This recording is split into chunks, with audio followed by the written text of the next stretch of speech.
Welcome back to another episode of the Black Cinema Experience Podcast. I'm your girl, JB. And I'm Cameron. And this week we're back with a wonderful episode.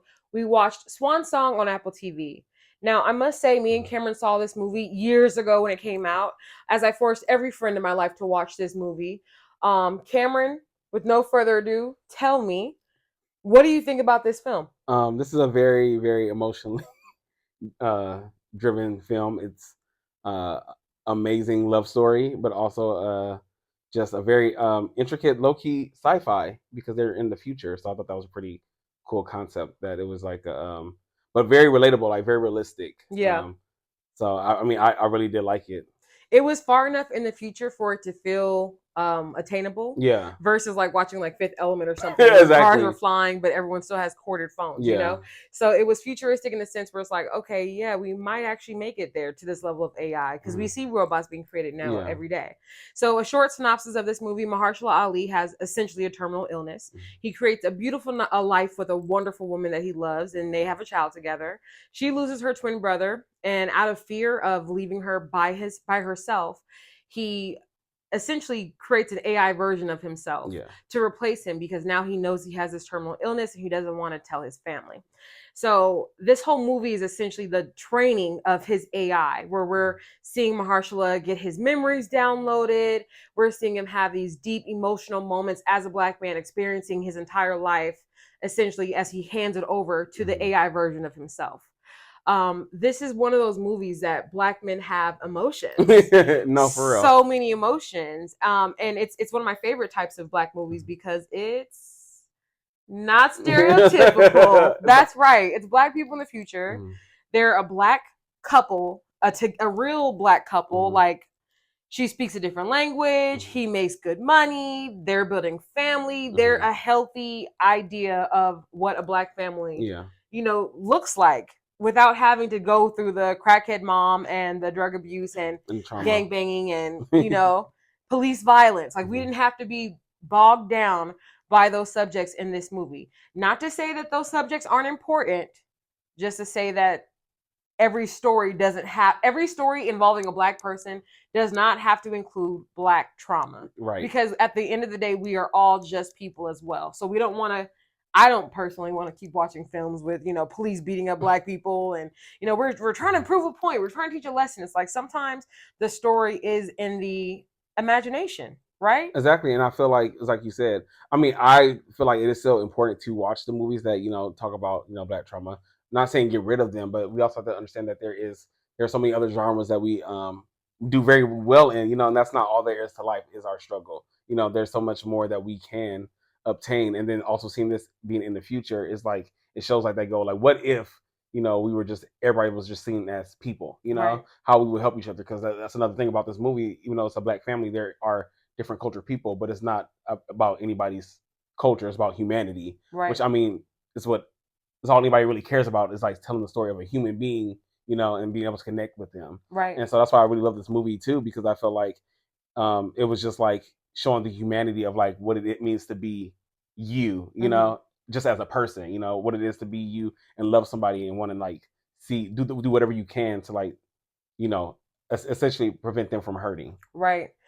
And that's really important that you brought that up, because through various scenes in the movie, she's going through grief of losing her twin brother. So he's holding her and she's sobbing, and there's just different moments where he's showing how far away she is, even though their love is so close.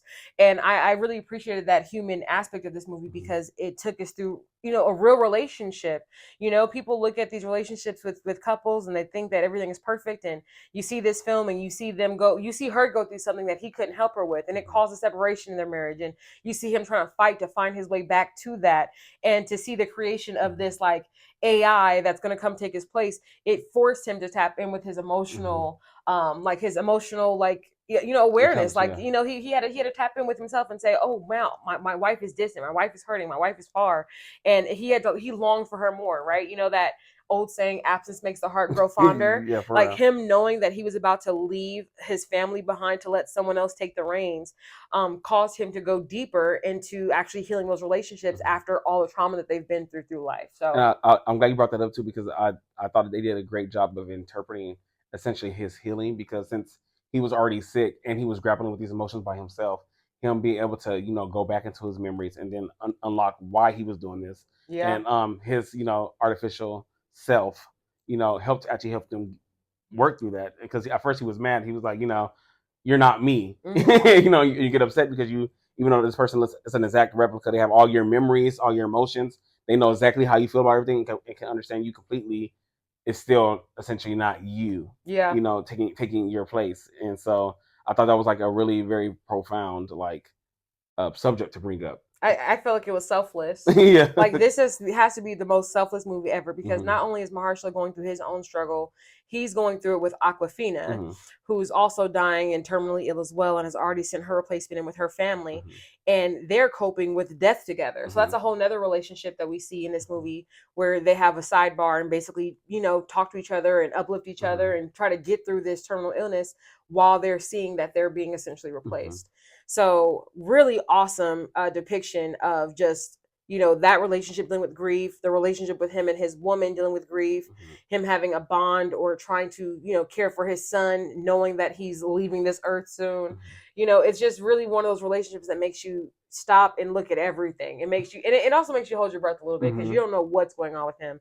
This terminal illness, I mean, it comes in and he's having a seizure, and it's like, oh no, exactly. we were almost to the house. Like they really did some great things with the timing, some great things with the cinematography on this to make you really feel like you're a part of the story, to make you really feel and believe the character. It was just very believable to me. His grief, his anger, like could you even imagine that film without him having an angry moment with his twin? You know what I mean? No, I think that was one of the most important aspects, because I know we always talk about confronting yourself, right? And he literally had to confront himself, physically, and I feel like I think that's how we can all see ourselves sometimes. Like, what would I do if I had to confront all my anger with myself, right? Like face to face, like you want to fight, low key, he literally had to choose to do the less selfish thing, which was give up his life to this other person so he can, be there for his family. Yeah. That was the only way to be there for his family, is to take away control. You know what I mean? To get rid of the reign. So that was another lesson to humans as well. Like, get rid of that idea of control you have. Relinquish that idea and let things happen, because you're not in control of it, and if he would have tried to remain in control, then he would have put her in more grief and more agony. So my last question on this movie, Cameron, before we wrap this up, if you had the option to do that, if you were going through something, it was terminal, blah blah blah, and you had the option to send a replacement for your family, for your friends, for whoever, would you? I think I would. For real? That's crazy. I don't want the robot Cameron. Send his ass back. But that's the thing. The only nobody could tell the difference. The only person that could tell the difference was essentially the dog. Yeah, but, which was kind of. But one day, what if he short wires? Like, what if something happens? Maybe, but I feel like, what if the company goes under? No one knows that he's a robot. He just doesn't die, and everyone's like, "What's wrong with you?" And he's like, "I don't know." I mean, then that'll be something they have to deal with. I'll be dead. I won't know. He said, but I feel like the essence, and that's the thing. Like, how do you know what's really you? I mean, I feel like at the end of the day, it will be a really good, as close as you can get to me. So I would leave with that. I would leave my family with that aspect of me. I like that you said that, but you know what? I want things to happen exactly as God intended them to. If I found out something was going on crazy like that, and I was like, dang, I only got like a week left, I'm gonna just go ahead and make that the best week, and I'm gonna tell everybody, y'all, listen, this is how I want y'all to live after I'm gone. Okay, don't be crying about me. Live your best life, because I would not want to give them a false sense of security. It's just prolonging the inevitable. You're gonna die one day. But I think this is the point of this movie. Like, what if there was no death, essential true death? Yeah. If you can keep passing yourself on all these different versions, would it really still be you, or would it, eventually morph into something else? And I feel like in this sense, yeah, it would still essentially be you. It would still essentially be you, but like maybe your kid was better off with one parent. Like maybe because you stayed around Robot Mahershala, maybe your kid's not going to go to college because he's a rebel against his perfect father. I mean, that's... like everything, and that's where technology and me don't agree. And I respect the fact that you would like let yourself live after that, but for me, technology and I don't agree on that, because I'm like, I think that everything is here for as long as it's supposed to be here, and when it leaves, it's supposed to leave. Yeah, I think that humans should stay out the way. I feel like I'm on the opposite. I want humans to get in the way because I just feel like there's so many different things. Like I feel like for instance, like if I wouldn't have my heart ablation surgery, I might not be here, or like be able That's to do the different different. things. But I feel like that's only like an aspect of like what can be, as we can prolong, and we can start bringing people out of a coma and stuff like that. Like I feel like that's like the this is why we can't buy houses. This is why the market is inflated. This is why back in the day, old people used to die and people used to inherit or buy their houses, and we don't have that now. Old people are living forever now.